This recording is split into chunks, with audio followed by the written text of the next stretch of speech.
విహి ఆట. విహి అంటే పక్షి, ఆట అంటే తిరిగెను. అటనం, భిక్షాటనం, భిక్ష కూడా తిరగటం అంటామే, ఆట. ఆట అనేది అక్కడ క్రియాపదం. విరాట నగరం అనుకుంటే క్రియాపదం లేదు. కీచకుడు, ఉపకీచకుడు, మన మనస్సంతా అక్కడికి పోతుంది. ఇటువే చిత్రమైన సమస్యలు. దీన్ని ఛేదించగలిగిన వాడే మంచి మేలైనటువంటి అష్టావధానం అవుతాడు. చెప్పాను కదా, నాకు బంగారు కంకణం ఇవ్వమన్నాడు. వాడు చాలా అంతకంటే తెలివైన వాడు. హైమం దాస్యామి కంకణం అన్నాడు కదా. హైమం అంటే హేమమయమైన అని ఒక అర్థం, హిమమయమైన అని ఇంకొక అర్థం.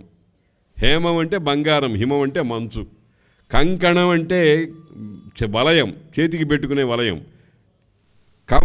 కణం, కమ్ అంటే జలము, కణం అంటే బిందువు, నీటి బిందువు. ఓ మంచి చల్లటి నీటి బిందువు తీసుకొచ్చి వాడు మీద కొట్టాడు, అయిపోయాడు. ఇది భ్రాంతి. ఇది అందులో ఉండేటువంటి సుకుమారమైనటువంటి రహస్యాలన్నమాట.